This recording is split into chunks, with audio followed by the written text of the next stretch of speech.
നമസ്കാരം. Pahalgam terror attack കഴിഞ്ഞിട്ട് ഏകദേശം ഒരാഴ്ചയായി. ഈ ഒരാഴ്ചയിൽ നമ്മൾ പല കാര്യങ്ങളും കണ്ടു. ഇന്ത്യൻ എയർഫോഴ്സിന്റെ ഓപ്പറേഷൻസ് കണ്ടു, അവരുടെ ട്രെയിനിങ് എക്സസൈസ് കണ്ടു. രാജസ്ഥാൻ ഡെസേർട്ടിൽ ഇന്ത്യൻ ആർമിയുടെ ആർമേർഡ് എക്സസൈസസ് കണ്ടു. INS വിക്രാന്ത് എയർക്രാഫ്റ്റ് കാരിയറും INS സൂരത്തും അവരുടെ എക്സസൈസ് കണ്ടു അറേബ്യൻ സീല്. അതിന്റെ ഇടയിൽ പാകിസ്ഥാന്റെ നോട്ടാമ കണ്ടു, അതായത് നോട്ടീസ് ടു എയർമെൻ, അതായത് ഈ വഴിക്ക് വരരുത് എന്ന് പറഞ്ഞുള്ള നോട്ടീസ് കണ്ടു. ഏറ്റവും പ്രസക്തമായ പോയിന്റ് നമ്മൾ കണ്ടത് ഇൻഡസ് വാട്ടർ ട്രീറ്റിയുടെ അബയൻസിന് ശേഷം നമ്മൾ ചെയ്ത കുറച്ച് കളികൾ. ചില പുഴകൾ കംപ്ലീറ്റ് ആയിട്ട് വറ്റിച്ചു. ചെനാബ് ആൻഡ് ഝലം, ഈ രണ്ട് പുഴയിലാണ് നമ്മുടെ കളികൾ ശരിക്കും നടന്നിട്ടുള്ളത്.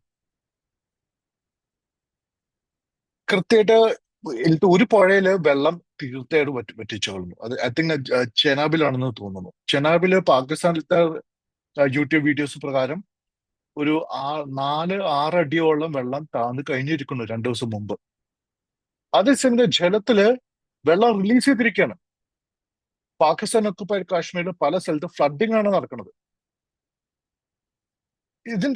ഇതാണ് പശ്ചാത്തലം, നടന്ന കുറച്ച് കാര്യങ്ങളുടെ പശ്ചാത്തലം. ബാക്കി ഒന്നും കാര്യമായിട്ട് പ്രസക്തമായിട്ട് കാണാനില്ല. യെസ്, LOC ഹീറ്റഡ് അപ്പ് ആണ്. രണ്ട് സൈഡിൽ നിന്നും ആർട്ടിലറി ഫയറിംഗ് നടത്തുന്നുണ്ട്. ഒരു 54ഓളം ഇൻഫിൽട്രേറ്റേഴ്സ് നമ്മൾ കൊന്നു എന്ന് പറയുന്നു. മൊത്തം JNKയില് രാഷ്ട്രീയ റൈഫിൾസും CRPF-ഉം ജമ്മു കാശ്മീർ പോലീസും ഇന്ത്യൻ ആർമിയും അടിച്ചു ഒതുക്കുകയാണ് ടെററിസ്റ്റ് ഇൻഫ്രാസ്ട്രക്ചറിനെ. പല ആൾക്കാർ പറഞ്ഞു എന്തുകൊണ്ട് തിരിച്ചടിക്കുന്നില്ല, എന്തുകൊണ്ട് യുദ്ധം തുടങ്ങുന്നില്ല. യുദ്ധം തുടങ്ങണം. ആ ധാർമ്മിക രോഷത്തിൽ പല ആൾക്കാരും പറഞ്ഞു യുദ്ധം വേണം, നമുക്ക് റെഡിയാണ്, പാകിസ്ഥാനെ പണിഷ് ചെയ്യണം. നമ്മൾ ഇതിൽ കുറച്ച് കാര്യങ്ങൾ ആലോചിക്കേണ്ട കാര്യമുണ്ട്. ഫസ്റ്റ് ഓഫ് ഓൾ, കുറെ രാഷ്ട്രങ്ങൾ 22 ഏപ്രിലിന് ശേഷം കുറെ രാഷ്ട്രങ്ങൾ നമുക്ക് സപ്പോർട്ടായിട്ട് വന്നു. ഞങ്ങൾ നിങ്ങളുടെ ഒപ്പമാണ്. ഭയങ്കര നമ്മുടെ ധാർമ്മിക രോഷത്തിൽ അവർ പങ്കുചേർന്നു. വിചിത്രമായ വേറെ കാര്യങ്ങൾ കണ്ടു. ഓപ്പോസിഷൻ പാർട്ടീസ് ഏകകണ്ഠമായിട്ട് പറഞ്ഞു ഞങ്ങള് സർക്കാരിന്റെ കൂടെയാണ്. 23 ഏപ്രിൽ വരെ ഈ പറഞ്ഞ കാര്യങ്ങളും പിന്നെ അതിനുശേഷം നടക്കുന്ന കാര്യങ്ങളും കംപ്ലീറ്റ്ലി വേറെ. നമ്മൾ കളി മനസ്സിലാക്കണം. മല്ലികാർജുൻ ഖാർഗെയും രാഹുൽ ഗാന്ധിയും ഒരു കാര്യം പാർലമെന്റിൽ നിന്ന് പുറത്ത് പറഞ്ഞപ്പോ അവരുടെ തന്നെ പാർട്ടിയുടെ ബാക്കി ആൾക്കാർ പറയുന്നത് എന്താണ്? ഇന്ത്യൻ നാഷണൽ കോൺഗ്രസ് കേരള എന്നുള്ള ഒരു ട്വിറ്റർ അക്കൗണ്ട് ഉണ്ട്. കേരളത്തിലെ KPCCയുടെ മെയിൻ ട്വിറ്റർ അക്കൗണ്ടാണ്. അതിൽ നിന്ന് വഹിക്കുന്ന വിഷം പാകിസ്ഥാൻ ISPR അത് ഉപയോഗിച്ചിട്ടാണ് പ്രൊപഗാൻഡ നടത്തുന്നത്. പിന്നെ മഹാരാഷ്ട്രത്തിൽ MLA ഉണ്ട്, ജമ്മു കാശ്മീരിൽ തന്നെ കോൺഗ്രസിന് MLA ഉണ്ട്. കോൺഗ്രസിനെ ആരും വിടൂ, സമാജ്വാദി പാർട്ടിയിലത്തെ പല ആൾക്കാരും പറയുന്നത് ഇത് BJP ഉണ്ടാക്കിയതാണ് എന്തിന്, ഇലക്ഷന് വേണ്ടിയിട്ട്. അപ്പൊ നമ്മൾ പല കീടാണുക്കളെയും കാണും. ഇത് നമ്മുടെ ഉള്ളിലത്തെ ശത്രുക്കളാണെങ്കിൽ പുറമേലത്തെ ശത്രുക്കൾക്ക് അവർ കാത്തിരിക്കണം. സിമ്പിൾ ആയിട്ട് ഉദാഹരണം പറയാം. ഇന്ത്യ പാകിസ്ഥാനുമായിട്ട് യുദ്ധം ഡിക്ലെയർ ചെയ്താൽ ഒരാഴ്ചയോ 2 ആഴ്ചയോ 3 ആഴ്ചയോ യുദ്ധം തീരുമെന്ന് നമുക്ക് പറയാം. കൺവെൻഷണൽ വാർ ആണെങ്കിൽ മാത്രം. ആ യുദ്ധം നമ്മൾ ഡിക്ലെയർ ചെയ്താൽ ഈ പറഞ്ഞ സപ്പോർട്ട് ചെയ്ത ഒരൊറ്റ രാജ്യവും നമ്മളെ സപ്പോർട്ട് ചെയ്യില്ല, നമുക്കിട്ട് പണി വരും. അതിൽ മുമ്പത്തി നിൽക്കുമ്പോൾ അമേരിക്ക തന്നെയാണ്. അമേരിക്കയും ചൈനയും ഒരുമിക്കും. കാരണം ഇന്ത്യ ഒരു യുദ്ധം ഡിക്ലെയർ ചെയ്തിട്ട് ഇന്ത്യ യുദ്ധം ജയിച്ചു കഴിഞ്ഞാൽ ഇവർക്ക് ആർക്കും സഹിക്കാൻ പറ്റില്ല. അപ്പൊ അത് ഒരിക്കലും സാധിക്കാൻ പോണ കാര്യമല്ല. നമുക്ക് അമേരിക്കനും ചൈനയും ലോകത്തിന് മൊത്തം എതിർക്കാനുള്ള ശക്തി ആയിട്ടില്ല. പിന്നെ ഈ യൂറോപ്യൻ രാജ്യങ്ങൾ എല്ലാവരും നമുക്കിട്ട് സാങ്ഷൻസ് മറ്റു സാധനങ്ങളും ഉണ്ടാവും. പിന്നെ നമ്മളൊരു കാര്യം മനസ്സിലാക്കണം. പാകിസ്ഥാൻ ഇപ്പൊ ചെയ്തിരിക്കുന്നത് ഒരു ഡെസ്പറേഷന്റെ ഭാഗമാണ്. ആ ഡെസ്പറേഷനിലുള്ള ആൾക്കാര് ഒന്നും നഷ്ടപ്പെടാനില്ലാത്തവൻ എന്തും ഉപയോഗിക്കും. അവന് എന്തും ഉപയോഗിക്കാൻ വേണ്ടിയിട്ട് ന്യൂക്ലിയർ വെപ്പൺസ് ഉണ്ട്. അവര് 100 മിസൈൽസ് അയച്ചു, അതില് 2 എണ്ണം ഇടിച്ചാൽ തന്നെ നമ്മുടെ നഷ്ടം ഭീമമാണ്. സോ നമ്മളായിട്ട് ഒരു യുദ്ധത്തിന് പോകാൻ പാടില്ല. അടിക്കണം. ഡിനയബിൾ ആയിട്ടുള്ള ചെറിയ രീതിയിൽ മിലിറ്ററി സ്ട്രൈക്ക് നടത്തണം. എന്താണ് ഉദ്ദേശം? പാകിസ്ഥാനെ മിലിറ്ററി യുദ്ധത്തിൽ തോപ്പിക്കല് നമ്മുടെ ലക്ഷ്യമാവരുത്. നമ്മുടെ ലക്ഷ്യം പാകിസ്ഥാൻ ആർമീനെ നാണം കെടുത്തല്, അത്രേ വേണ്ടുള്ളൂ. ഇതില് എനിക്ക് തോന്നുന്നത് ഇന്ത്യൻ സർക്കാർ വളരെ സ്മാർട്ട് ആയിട്ടുള്ള കളികളാണ് ചെയ്യുന്നത്. നമ്മൾ എപ്പോഴും അണ്ടർ എസ്റ്റിമേറ്റ് ചെയ്യും ഇന്ത്യൻ ഗവൺമെന്റിനെയും ഇന്ത്യൻ സിസ്റ്റത്തിനെയും. പല ആൾക്കാരും പറയും നമുക്ക് സ്ട്രാറ്റജിക് തിങ്കിങ് ഇല്ല, ലോങ് ടേം തിങ്കിങ് ഇല്ലാന്ന്. ഇൻഡസ് വാട്ടർ പീരീഡ് അവയൻസ് വന്ന സമയത്ത് ഞാൻ വിചാരിച്ചു അതുകൊണ്ട് വലിയ പ്രസക്തി ഉണ്ടാവാൻ പോണില്ല. പിന്നെ കാണുമ്പോഴാണ് എനിക്ക് കാര്യങ്ങൾ മനസ്സിലാവണേ. നമ്മൾ പല സ്ഥലത്ത് run off the mill dams ആണ് ഉപയോഗിക്കുന്നത്, ശരിയാണ്. അതായത് വലിയ കപ്പാസിറ്റി ഉള്ള റിസർവേഴ്സ് ഒന്നും ഇല്ല. പക്ഷെ ആ റൺ ഓഫ് ദ മിൽസ് റിവേഴ്സിൽ തന്നെ നമ്മൾ ഉണ്ടാക്കിയ ഇൻഫ്രാസ്ട്രക്ചർ വെച്ചിട്ട് ഒരു 1 to 2 million acre field of water നമുക്ക് സേവ് ചെയ്യാനുള്ള സൗകര്യം ഇപ്പോഴുണ്ട്. ഭീമമായിട്ടുള്ള എമൗണ്ട് അല്ല. ഇൻഡസ് വാലീസിലത്തെ 125 MIF-ലത്തെ ഒന്നോ രണ്ടോ നമ്മുടെ കയ്യിലുള്ള നമുക്ക് സേവ് ചെയ്യാനുള്ള കപ്പാസിറ്റി ഉള്ളൂ. മതി. അത് വച്ചിട്ട് ഇന്ത്യ കളിക്കുന്ന കളി കാണുമ്പോൾ എനിക്കൊരു കാര്യം മനസ്സിലാവുന്നത്, ഈ കപ്പാസിറ്റി എല്ലാം ഉണ്ടായത് 2016 ശേഷമാണ്. 2016-ത്തെ ഉറി പഠാൻകോട്ട് അറ്റാക്സിന് ശേഷമാണ് ഇന്ത്യൻ ഗവൺമെന്റ് ഈ ഇൻഫ്രാസ്ട്രക്ചർ ഇൻവെസ്റ്റ് ചെയ്തത്. 2016 തുടങ്ങിയ ഇൻഫ്രാസ്ട്രക്ചർ ഇൻവെസ്റ്റ്മെന്റ് നമ്മള് 2019 പഹൽഗാം അറ്റാക്കിന്റെ സമയത്ത് ഉപയോഗിച്ചില്ല. കഴിഞ്ഞ കൊല്ലം നമ്മൾ വാർണിംഗ് കൊടുത്തു ഇൻഡസ് ഈ ട്രീറ്റി റീനെഗോഷിയേറ്റ് ചെയ്യണമെന്ന്. നമ്മൾ ഫോർമൽ വാർണിംഗ് കൊടുത്താണ്. ഇപ്പൊ വേൾഡ് ബാങ്കിൽ വെച്ചിട്ട് പാകിസ്ഥാൻ കുറെ കളി കളിച്ചു. ഇപ്പോ അത് ഉപയോഗിച്ചിരിക്കുന്നു. Then very next day Indian government അത് വെപ്പണൈസ് ചെയ്തു എന്ന് വെച്ചാൽ അത് 10 വർഷത്തിന്റെ പ്ലാനിങ് ആണ് അവിടെ കാണുന്നത്. പിന്നെ നമ്മുടെ പല ആൾക്കാർക്ക് വിഷമമുണ്ട്, അതായത് നമ്മള് സ്ട്രാറ്റജിക് തിങ്കിങ് ഇല്ല, ലോങ് ടേം തിങ്കിങ് ഇല്ല. I have to correct you on that. എത്ര ആൾക്കാർക്ക് അറിയാം നമ്മുടെ ballistic missile submarine project DRDO മിസൈൽസിനെക്കാളും വലിയൊരു ക്രൗൺ പ്രോജക്റ്റ് ആണത്. നമുക്ക് അരിഹന്തിൽ തുടങ്ങി അരിഘട്ടിലെത്തി ഇതേപ്പോ 3ാമത്തെ ഏറ്റവും വലിയ സബ്മറൈൻ ലോഞ്ച് ചെയ്യാൻ പോവാണ്. ഈ വർഷം ലോഞ്ച് ചെയ്യാൻ പോകണം. We are going to have 3 nuclear powered nuclear missile submarines. ഈ പ്രോജക്റ്റ് കഴിഞ്ഞ 10 വർഷം കൊണ്ടോ 20 വർഷം കൊണ്ടോ തുടങ്ങിയതല്ല. ഇത് ലേറ്റ് 80s തുടങ്ങിയ പ്രോജക്റ്റാണ്. ലേറ്റ് 80s, അതായത് Rajeev Gandhi, V P Singh, Chandrasekhar, Deve Gowda, IK Gujral ഇവരുടെയൊക്കെ കാലഘട്ടത്ത് നടന്നുകൊണ്ടിരുന്ന പ്രോജക്റ്റാണ് ഇപ്പൊ ഇപ്പൊ സക്സസ്ഫുൾ ആയത്, പ്രൊഡക്ഷനിലേക്ക് എത്തിയത്. അത് നമ്മൾ ആ ഒരു ന്യൂസ് ആ ഒരു ഇൻഫർമേഷൻ നമുക്ക് എന്താ അറിയണ്ടേ? ഈ കാലഘട്ടത്ത് ഭരിച്ച ആൾക്കാരൊക്കെ വിവിധ പാർട്ടിക്കാരാണ്, വിവിധ ഐഡിയോളജി ഉള്ള ആൾക്കാരാണ്. പക്ഷെ അവരെല്ലാവരും, ആ പ്രധാനമന്ത്രിമാരെല്ലാവരും സീക്രസി മെയിൻറ്റെയിൻ ചെയ്തു. ആർക്ക് വേണ്ടി? രാഷ്ട്രത്തിന് വേണ്ടിയിട്ട്. അവരുടെ പെട്ടി പാർട്ടി പൊളിറ്റിക്സിന്റെ മുകളിലേക്ക് വളർന്നു നമ്മുടെ നേതാക്കന്മാര്. അത് നമ്മൾ അറിഞ്ഞിരിക്കണം. അതൊരു ഭയങ്കര വലിയ മെസ്സേജാണ്. നമ്മൾ പറയും ചൈനക്കാർക്ക് വലിയ കൺഫ്യൂഷ്യൻ അല്ലെങ്കിൽ സൺസുവിന്റെ ആർട്ട് ഓഫ് വാർ. നമ്മൾ ചാണക്യന്റെ പിൻഗാമികളാണ്.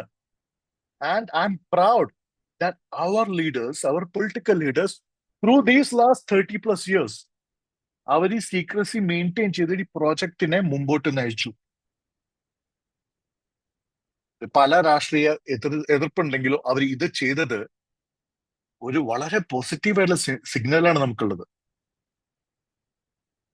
ഇപ്പോ പെഹൽഗാമിസ് അറ്റാക്കിന് ശേഷം നമ്മൾ അറിഞ്ഞു ഇൻഡസ് വാട്ടർ ട്രീറ്റി ഏത് ലെവലിലാണ് വെപ്പണൈസ്ഡ് ആയിട്ട് ഇരുന്നത്. അതായത് തോക്ക് ബുള്ളറ്റ് ഇട്ട് പോക്ക് ചെയ്ത് വെച്ചിരിക്കുകയാണ്. It just waiting for the trigger. ആ ട്രിഗറിലാണെന്ന് നമ്മൾ അറിഞ്ഞത് വെടിവച്ചതിന് ശേഷം, പാകിസ്ഥാന് വെടിക്കൊണ്ടതിന് ശേഷം നമ്മൾ എല്ലാവരും അറിയുന്നത്. ഇങ്ങനെ ഒരു തോക്ക് അവിടെ റെഡി ആയിരിക്കണമെന്ന്. ഇതേപോലെ എത്ര തോക്കുകൾ റെഡി ആയിട്ടുണ്ടാവും? എനിക്ക് തോന്നുന്നില്ല. We will never corner Pakistan. നമ്മൾ പാകിസ്ഥാനെ കോർണർ ചെയ്യാൻ പാടില്ല.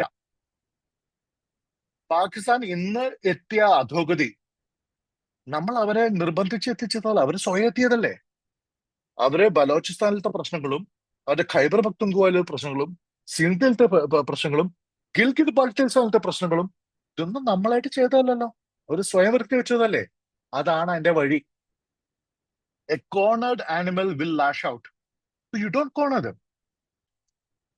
യെസ്, പ്രൈം മിനിസ്റ്റർ ഷോയില് നമ്മുടെ പഴയ BBC ഉണ്ടായിരുന്ന യെസ് പ്രൈം മിനിസ്റ്റർ ഷോയില് നമ്മുടെ പ്രൈം മിനിസ്റ്ററിന് എന്താ ബ്രീഫിംഗ് കൊടുക്കുമ്പോൾ ചോദിക്കും, what is the nuclear threshold? അപ്പൊ പറയും, ജർമ്മനി ഇൻവൈറ്റ് ചെയ്താൽ ന്യൂക്ലിയർ വെപ്പൺ ഉപയോഗിക്കും. സോവിയറ്റ് യൂണിയന്റെ സലാമി സ്ലൈസിംഗ് ടാക്ടിക്സ് അതെല്ലാവരും പഠിച്ചു വെച്ചിട്ടുണ്ട്. ചൈനക്കാരും പഠിച്ചിട്ടുണ്ട്, നമ്മളും പഠിച്ചിട്ടുണ്ട്. നമുക്ക് ഒറ്റയടിക്ക് കൊല്ലണ്ട, പതുക്കെ പതുക്കെ വെട്ടി വെട്ടി വെട്ടി കൊന്നാ മതി. ഇൻഡസ് വാട്ടർ ട്രീറ്റി ഒരു വെട്ടാണ്. ബാലാക്കോട്ട് എയർ സ്ട്രൈക്ക് അത് വേറൊരു വെട്ടായിരുന്നു. ഉറി സർജിക്കൽ സ്ട്രൈക്ക് അതും ഒരു വെട്ടായിരുന്നു. ചെറിയ ചെറിയ വെട്ടുകൾ. അതായത് അവർക്ക് തിരിച്ച് പ്രതിരോധിക്കാനുള്ള ത്രഷോൾഡ് നമ്മൾ ക്രോസ് ചെയ്യാൻ വിട്ടുകൊടുക്കണ്ട. Let's not put them in a corner. Indus water treaty നമ്മൾ സസ്പെൻഡ് ചെയ്തു. നമ്മൾക്ക് ഇൻഡസിനെ നിർത്താനുള്ള ശേഷിയൊന്നുമില്ല. ഓക്കെ, അപ്പൊ അവർക്ക് എന്ത് പറഞ്ഞിട്ട് നമ്മൾ അറ്റാക്ക് ചെയ്യാം? അവരുടെ ന്യൂക്ലിയർ ത്രഷോൾഡിൽ ഒന്നാണ്. പാകിസ്ഥാന്റെ 4 ന്യൂക്ലിയർ ഫസ്റ്റ് സ്ട്രൈക്ക് ത്രഷോൾഡ്സിൽ ഒന്നാണ് ഇൻഡസ് വാട്ടർ ട്രീറ്റി. നമ്മളത് തൊട്ടു. അവർക്ക് എന്തെങ്കിലും ചെയ്യാൻ പറ്റുണ്ടോ? ഇല്ല. Indus river, western most Indus rivers നമ്മൾ ചെയ്യുന്നുണ്ട്, ഒന്നും ചെയ്യുന്നില്ല. നമ്മൾ വലിയ റിസർവർ ഉണ്ടാക്കി വെച്ചിട്ടുണ്ടോ? ഇല്ല. നമ്മൾ എന്താ അതെ, ചില സമയത്ത് പുഴയിലത്തെ വെള്ളം റിലീസ് ചെയ്യുന്നു, ചില സമയത്ത് പുഴയിൽ വെള്ളം നിർത്തുന്നു. അവർക്ക് water flow and water level sharing data, ആ ഡാറ്റ ഷെയർ ചെയ്യുന്നത് നിർത്തി. And what does that have make? അതെന്താണ് ചെയ്യുന്നത്? വെള്ളം പിടിച്ചു നിർത്തേണ്ട ആവശ്യമില്ല. വെള്ളം ഈ അൺപ്രഡിക്റ്റബിലിറ്റി എന്ന ഫാക്ടറാണ് നമ്മളവിടെ കൊണ്ടുവന്നിരിക്കുന്നത്. പാകിസ്ഥാനിലത്തെ ഒരു കർഷകന് വെള്ളത്തിന്റെ പ്രഡിക്റ്റബിലിറ്റി ഇല്ലെങ്കിൽ എന്ത് ധൈര്യത്തിൽ അവൻ കൃഷി വിതയ്ക്കും? The predictability is a main factor behind the success of agriculture. ആ പ്രഡിക്റ്റബിലിറ്റി പോയി. എല്ലാവരും പറഞ്ഞ ഇൻഡസ് വാട്ടർ ട്രീറ്റ് അബയൻസ് കൊണ്ട് വലിയ കാര്യമില്ല.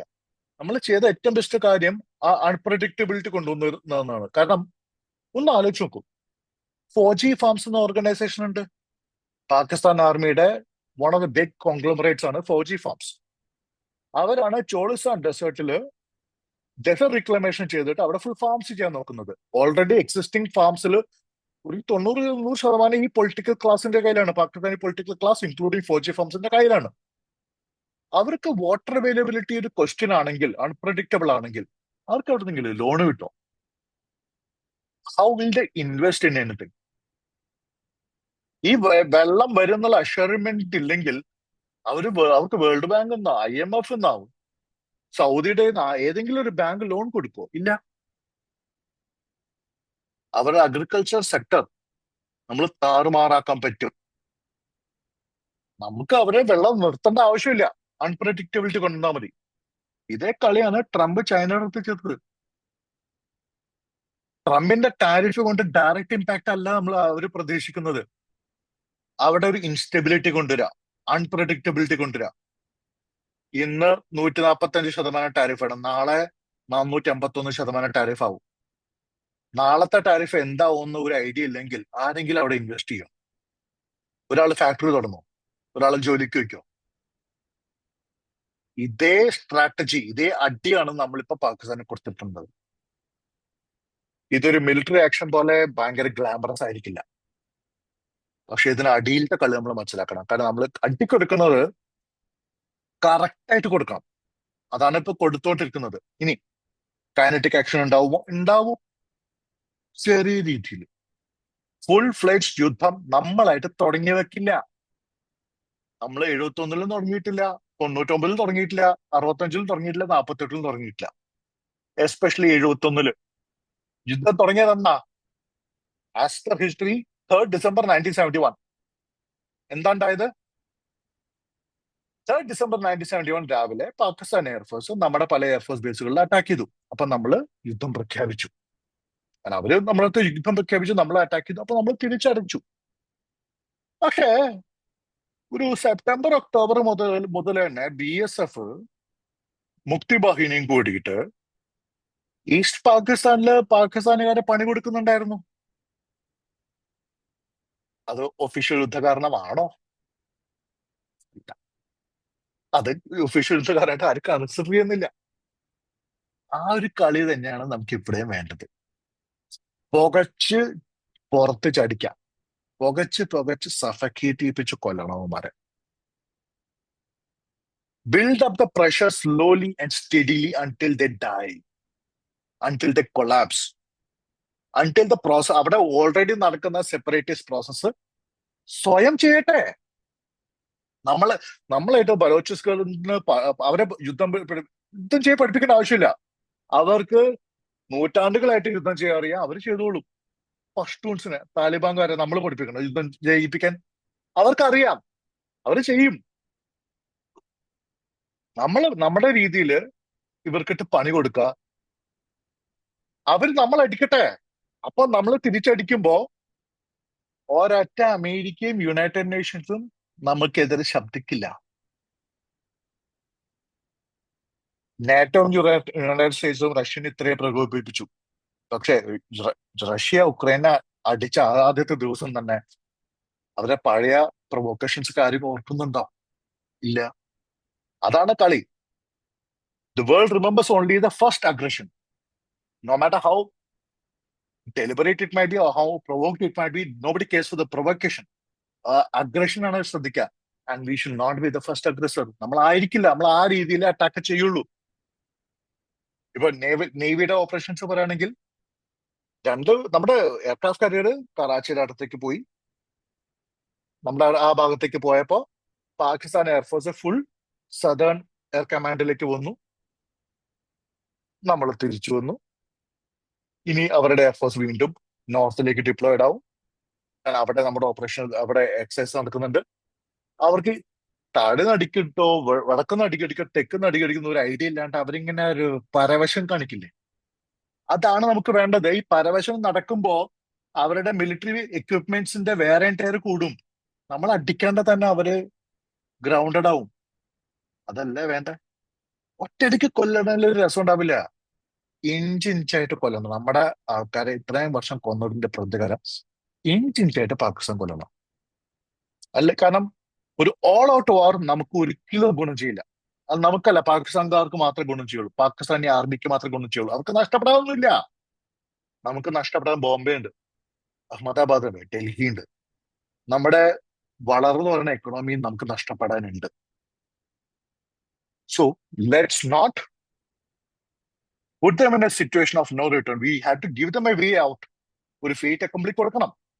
കൊടുത്തിട്ട് let them hang themselves. And I think the government of India is also thinking these matters in these lines. കാരണം അധികം ആൾക്കാരും ഈ ആംഗിള് ചിന്തിക്കുന്നതായിട്ട് ഞാൻ കാണുന്നില്ല. But it makes sense to me. What do you guys think? Take care.